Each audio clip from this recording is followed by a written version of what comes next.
കാണൂ പരസ്യരഹിതമായ ഏറ്റവും പുതിയ എപ്പിസോഡുകൾ. നോക്ക്, മര്യാദയ്ക്ക് ഇവിടുന്ന് പോവാൻ നോക്ക് നീ. എനിക്ക് അവളെ കല്യാണം കഴിച്ചേ പറ്റൂ.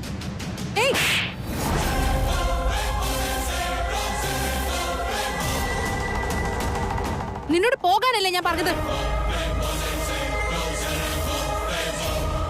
എടാ, നിന്നോടൊട്ടും പറഞ്ഞിട്ട് നിനക്ക് മനസ്സിലാവുന്നില്ലേ?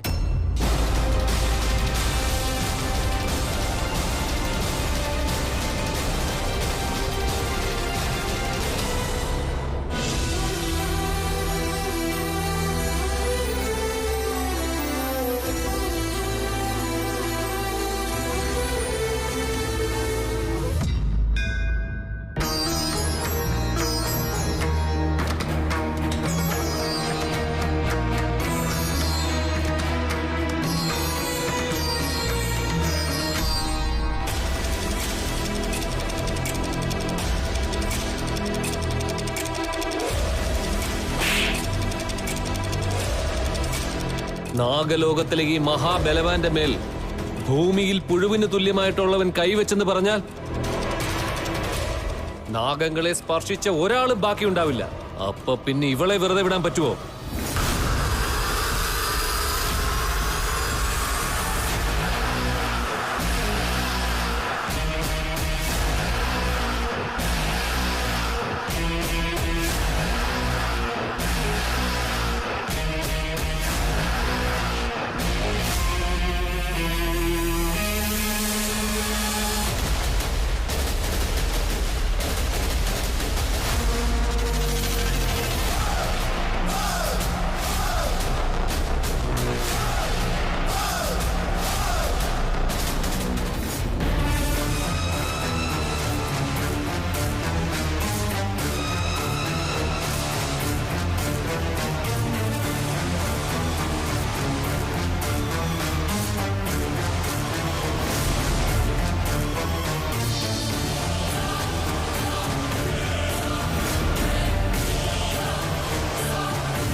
എന്താണിത്? എന്തുകൊണ്ടാണ് ഇങ്ങനെയൊക്കെ സംഭവിക്കുന്നത്? ഇവളെ കൊല്ലാൻ പോലും എനിക്ക് സാധിക്കുന്നില്ലല്ലോ. എനിക്ക് എന്താണ് പറ്റിയത്? പിന്നെയും വന്നോ നീ? മര്യാദയ്ക്ക് ഇവിടുന്ന് പോകണമെന്ന് നിന്നോട് പറഞ്ഞിട്ടും തിരിച്ചു വന്നേക്കാണോ നീ?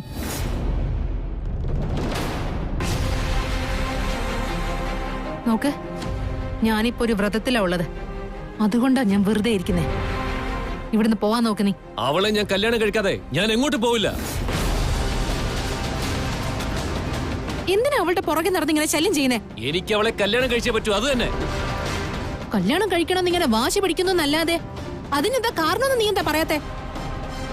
അവസാനായിട്ട് പറയാ, മര്യാദയ്ക്ക് ഇവിടുന്ന് പോയിക്കോ നീ. ഇനി അവളെ ശല്യപ്പെടുത്താൻ വന്നാൽ ഞാൻ വെറുതെ ഇരിക്കില്ല. ഞാൻ ആരാധന നിനക്ക് മനസ്സിലായിട്ടില്ല. എന്റെ നേരെ എങ്ങാനും വന്നാ ചുട്ട് ഭസ്മമാക്കും. ഓ, ഭീഷണിപ്പെടുത്താണോ നീ എന്നെ? പേടിപ്പിച്ചതൊന്നുമല്ല. ഏയ്,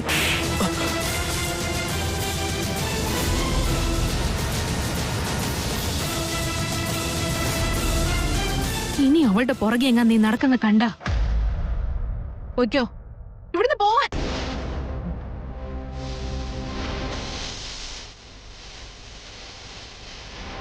എനിക്ക് എന്തുകൊണ്ടാണ് ഇവളുടെ മേൽ ശക്തി പ്രയോഗിക്കാൻ പറ്റാത്തത്?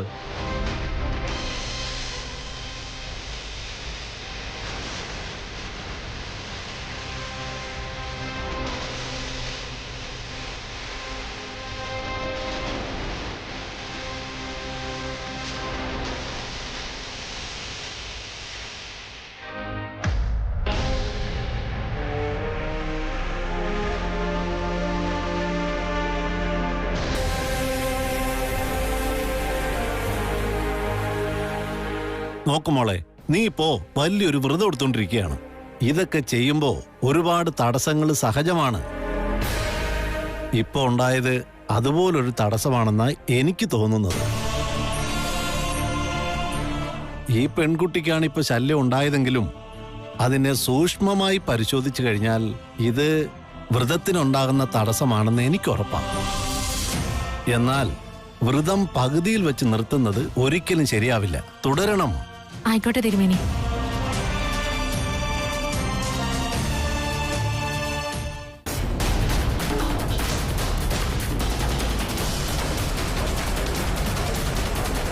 ഞാൻ ഈ ഭൂമിയിലേക്ക് വന്നതിന് ശേഷം എന്റെ ശക്തികളെല്ലാം ക്ഷയിച്ചു പോയോ?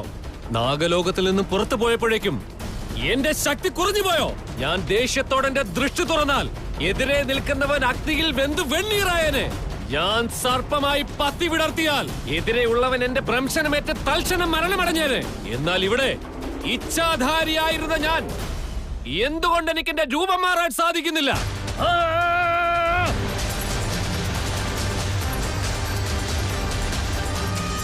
മോഹിനി, ഭൂലോകം മാറിയെന്ന് നീ പറഞ്ഞിരുന്നില്ലേ?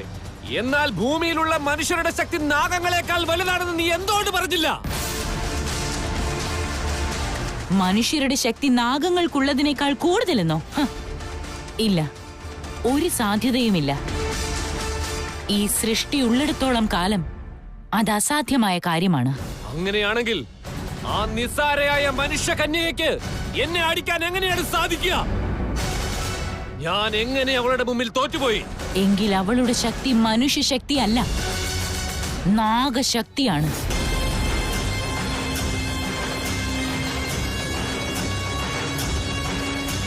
അതേ ശേഷനാഗ, അവൾ വെറുമൊരു മനുഷ്യകന്യകയല്ല,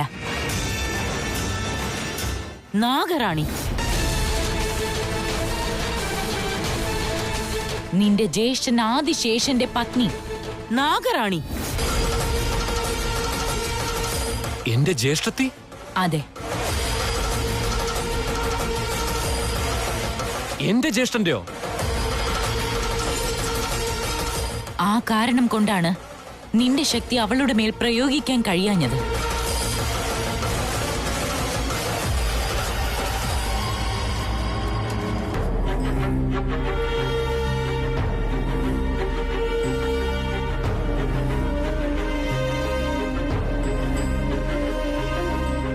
മയൂരി,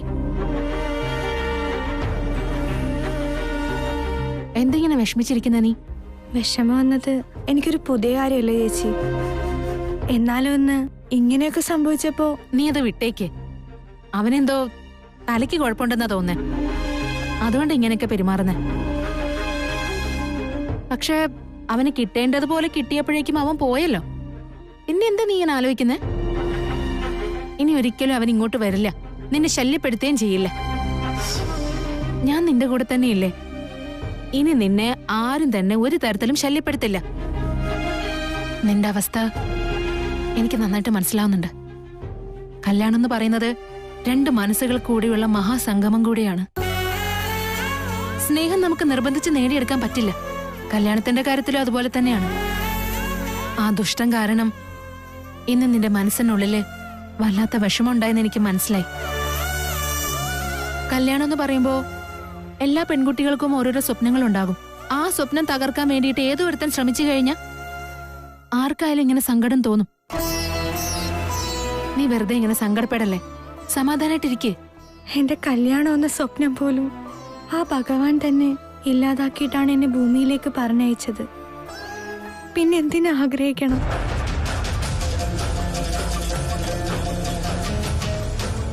എന്നെ കല്യാണം കഴിച്ച എനിക്ക് മാത്രമല്ല ബുദ്ധിമുട്ട് ചേച്ചി, എന്നെ കെട്ടുന്നവനും കുറെ അനുഭവിക്കും.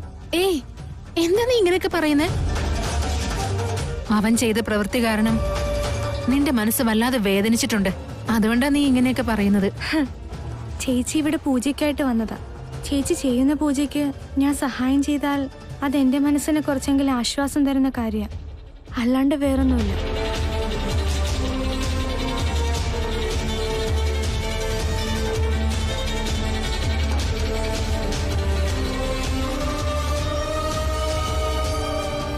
അവരെന്റെ ജ്യേഷ്ഠന്റെ ഭാര്യയാണ്, അതായത് എന്റെ ജ്യേഷ്ഠത്തെ. അവരെന്തിനാ എന്റെ പ്രണയത്തിന് തടസ്സം നിൽക്കുന്നത്? അവര് വന്നില്ലായിരുന്നെങ്കിൽ ഇതിനോടകം എന്റെ കല്യാണം കഴിഞ്ഞിരുന്നേനെ. മൂഢനെ പോലെ സംസാരിക്കാതിരിക്കൂ ശേഷനാഗ. ഒരു കന്യകയെ കണ്ടാലുടനെ പോയി താലി കെട്ടാനോ? ഞാൻ ചെയ്തതും അത് തന്നെയല്ലേ. അവളെ കല്യാണം കഴിച്ചേ പറ്റൂന്ന് നീ പറഞ്ഞു. ഭൂമിയിലുള്ള നിയമപ്രകാരം താലി കെട്ടുക എന്നുള്ളത് കല്യാണം കഴിക്കുക എന്നുള്ളത് തന്നെയല്ലേ? അത് തന്നെയല്ലേ ഞാനും ചെയ്തത്. എന്നിട്ട് നീ ഇപ്പോൾ എന്റെ ഭാഗത്ത് തെറ്റാന്ന് വാദിക്കുന്നു. ഈ അഹങ്കാരം ഈ ലോകത്ത് അനുവദനീയമല്ല ശേഷ. നീ അവളെ കല്യാണം കഴിക്കണം. നീ എന്നെ പ്രേതലോകത്തേക്ക് കൊണ്ടുവന്നപ്പോൾ ഞാൻ എന്താണ് നിന്നോട് പറഞ്ഞത്? നിന്നെ എനിക്കിഷ്ടമായി, നീ എന്റെ കൂടെ എന്റെ ലോകത്തേക്ക് വരില്ലേ എന്നല്ലേ ചോദിച്ചത്? വരികയാണെങ്കിൽ ഈ ജന്മത്തിലല്ല, ഇനിയുള്ള 7 ജന്മത്തിലും എന്റെ പത്നിയായിരിക്കുകയില്ലേ എന്ന് ചോദിച്ചിരുന്നില്ലേ? അത് സമ്മതിച്ചിട്ടല്ലേ ഞാൻ നിന്റെ കൂടെ വന്നത്. നീ അവളെ കല്യാണം കഴിക്കണമെങ്കിൽ നീ അവളെ പ്രണയിക്കണം, അവളുടെ പ്രണയം നേടിയെടുക്കണം. അതാണ് ഈ ഭൂമിയിലെ നിയമം. നാഗലോകമാകട്ടെ, പ്രേതലോകമാകട്ടെ, ഭൂലോകമാകട്ടെ, മനസ്ഥിതി മാറിയേക്കാം. എന്നാൽ പ്രണയത്തിന്റെ കാര്യത്തിൽ എല്ലാ ലോകത്തും പെണ്ണിന്റെ മനസ്സ് ഒന്നു തന്നെയാണ് ശേഷനാഗ. പ്രണയം എന്ന് വെച്ചാൽ ഒരാൾ മറ്റൊരാളെ ഇഷ്ടപ്പെടുന്നതാണ്. എന്ന് വെച്ചാൽ എല്ലാ ബന്ധങ്ങളും ഒന്നിപ്പിക്കുന്നത്. ഭൂലോകത്തിൽ പ്രണയമില്ലാത്ത ജീവിതം അസാധ്യമാണ്. ഇവിടെ നീ അവളെ കല്യാണം കഴിക്കുന്നത് പോലെ മുഖ്യമാണ് അവളുടെ പ്രണയം നീ സ്വന്തമാക്കുന്നതും.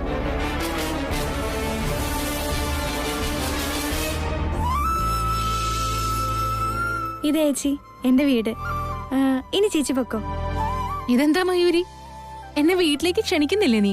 അല്ല ചേച്ചി, നിങ്ങളെ വീട്ടിലേക്ക് വന്ന അച്ഛൻ ആരാ എന്തോന്നൊക്കെ ചോദിച്ചോണ്ടിരിക്കും. അങ്ങനെയായ അമ്പലത്തിലുണ്ടായ കാര്യങ്ങളൊക്കെ അച്ഛനോട് പറയേണ്ടി വരും. ഞാനെന്ന് വെച്ചാ അത്രയ്ക്ക് ജീവനാ എന്റെ അച്ഛന്. എനിക്ക് എന്തെങ്കിലും സംഭവിച്ചാ അതൊരിക്കലും സഹിക്കില്ല. അച്ഛൻ ഒരേ ഒരു കാര്യത്തിലെ വേദനയുള്ളൂ, അത് എന്റെ കാര്യത്തില. ഇന്നുണ്ടായ കാര്യം കൂടി അച്ഛൻ അറിഞ്ഞാൽ അച്ഛന്റെ വേദന ഇനി ഒരുപാട് കൂടുകയുള്ളൂ. അതുകൊണ്ടാ ഞാൻ വരണ്ടെന്ന് പറഞ്ഞത്. മോളെ, ആരാ മോളെ അത്?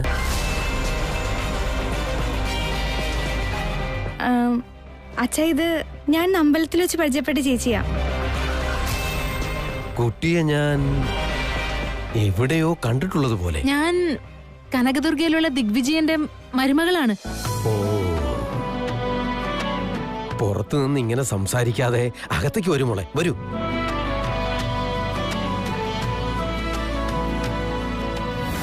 ഇല്ല മോഹിനി, നിന്നെ അല്ലാതെ മറ്റൊരാളെ പ്രണയിക്കാൻ എനിക്ക് സാധിക്കില്ല.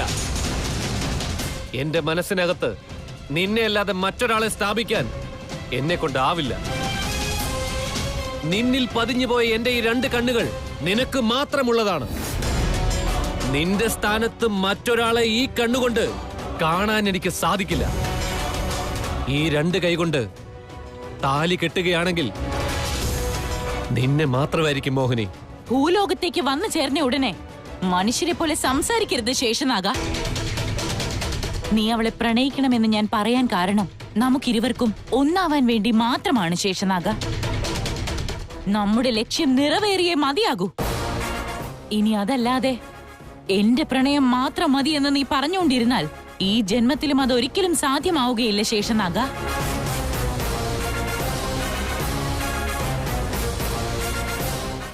ഇവിടേക്ക് ഇരുന്നല്ലേ, ഇരിക്കുമോളെ. എല്ലാവർക്കും സുഖാണോ? ആ, സുഖമായിട്ടിരിക്കുന്നു. അങ്ങേക്ക് സുഖമല്ലേ? ഈശ്വരാധീനം കൊണ്ട് സുഖമായിട്ടിരിക്കുന്നു മോളെ. എന്താണ് ഞങ്ങളുടെ വീട്ടിലേക്ക് ഒരു മുന്നറിയിപ്പും ഇല്ലാതെ? അത് ഞാൻ അമ്പലത്തിലൊരു വ്രതം അനുഷ്ഠിക്കുന്നുണ്ട്. അതിനെന്നെ മയൂരി സഹായിക്കുന്നുണ്ട്. അതുകൊണ്ട് ഇവിടെ വന്ന് അങ്ങയുടെ ആശീർവാദം വാങ്ങിയിട്ട് പോകാന്ന് കരുതി, അത്രേ ഉള്ളൂ. നുണകൾ എത്ര നന്നായിട്ട് പറയുന്നുണ്ട്. കള്ളോ? എന്റെ മകൾക്ക് പേടിയാണ്. അതുകൊണ്ട് അവളെ വീട്ടിലേക്ക് കൊണ്ടുവിടാൻ വേണ്ടി വന്നതല്ലേ മോള്? ഏതോ ഒരുത്തിന് ഇവളുടെ കഴുത്തില് താലി കെട്ടാൻ നോക്കിയല്ലേ?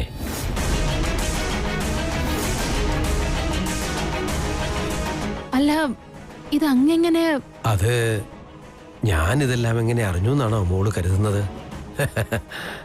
മോളെ, ഈ ജ്യോതിഷികൾക്ക് എന്തുകൊണ്ട് സംഭവിക്കുമെന്ന് അറിയില്ലെങ്കിലും എന്തുണ്ടാകുമെന്ന് സ്പഷ്ടമായിട്ടറിയാം. മാത്രമല്ല, അമ്പലത്തിലെ പൂജാരി എന്നെ ഫോൺ വിളിച്ചു പറഞ്ഞായിരുന്നു, എന്റെ മകളുടെ ജാതകത്തിൽ ഇപ്പൊ ഗ്രഹങ്ങളെല്ലാം വിഷമസ്ഥാനത്താണുള്ളത്. ഇത് അവളുടെ അഗ്നിപരീക്ഷയുടെ കാല.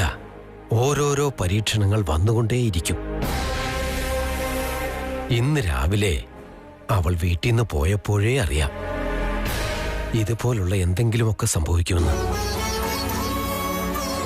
എന്തു തന്നെ ആയാലും എന്റെ മകളെ രക്ഷിക്കാൻ ദൈവത്തെ പോലെ മോള് വന്നു.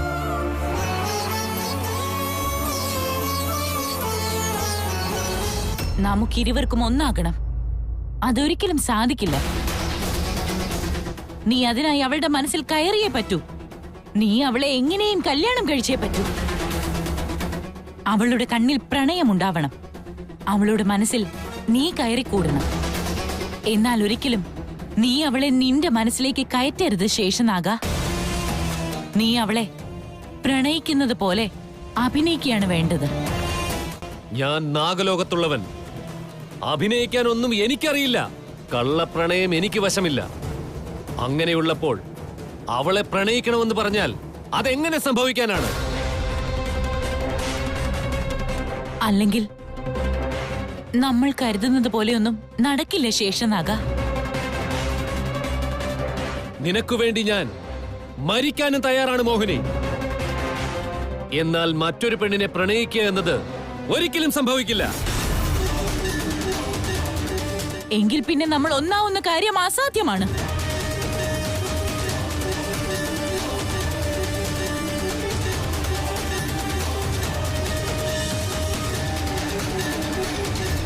ഏത് തന്നെ ശ്രേഷ്ഠ ജാതകത്തിൽ ജനിച്ചാലും അഷ്ടമത്തിൽ രാഹുവിനോടൊപ്പം തന്നെ ശനി വന്ന് ചേരുകയാണെങ്കിൽ പൂർവ്വജന്മത്തിലെ കർമ്മങ്ങളെല്ലാം ധർമ്മങ്ങളായി തീരും.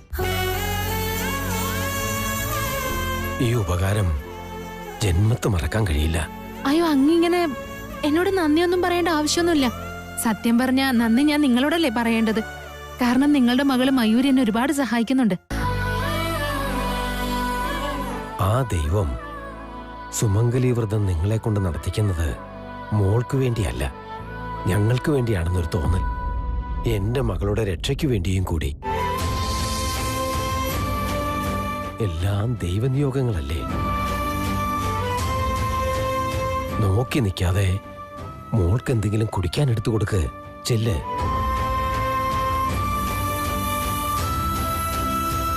അല്ല, അപ്പോ മയൂരിയുടെ അമ്മ? ദൈവത്തിന് അവളെ കൂടുതൽ ഇഷ്ടമാണെന്ന് തോന്നുന്നു. അതുകൊണ്ട് എന്നേക്കാൾ മുമ്പേ അവളെ അങ്ങോട്ടേക്ക് വിളിച്ചു. അമ്മയില്ലാത്ത ഒരു കുറവ് അവൾക്ക് വരുത്താത്ത രീതിയിൽ ഞാൻ അവളെ നോക്കുന്നുണ്ട് മോളെ. ആചാര്യരെ, മയൂരിയെ കണ്ടിട്ട് അവള് ഏതോ ഒരു കാര്യത്തെക്കുറിച്ച് ആലോചിച്ച് വിഷമിക്കുന്ന പോലെയുണ്ട്. പക്ഷെ എന്താന്ന് ചോദിച്ചിട്ട് എന്നോടൊന്നും അവള് പറഞ്ഞില്ല. ഒരു ദിവസത്തെ വേദനയാണെങ്കിൽ എന്തെങ്കിലുമൊക്കെ പറയാമല്ലോ മോളെ. എന്നാൽ എന്നും വേദനിക്കുന്നവളോട് എന്തു പറയാനാ മോളെ?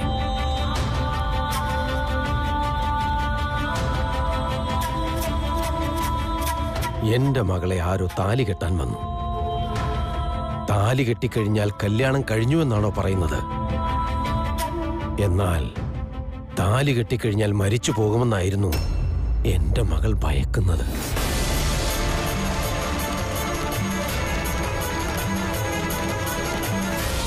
അതെ മോളെ, എന്റെ മകളുടെ ജാതകത്തിൽ ഒരു കഷ്ടകാലമുണ്ട്.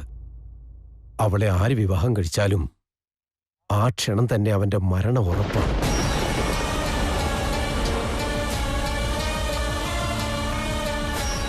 ഒരുപാട് പരിഹാര പൂജകൾ നടത്തിയിട്ടുണ്ട്. ഒരിക്കൽ അവളുടെ കല്യാണം നടന്നതാണ്. വരൻ താലി കയ്യിലെടുത്ത ഉടനെ തന്നെ മരിച്ചുപോയി മോളെ.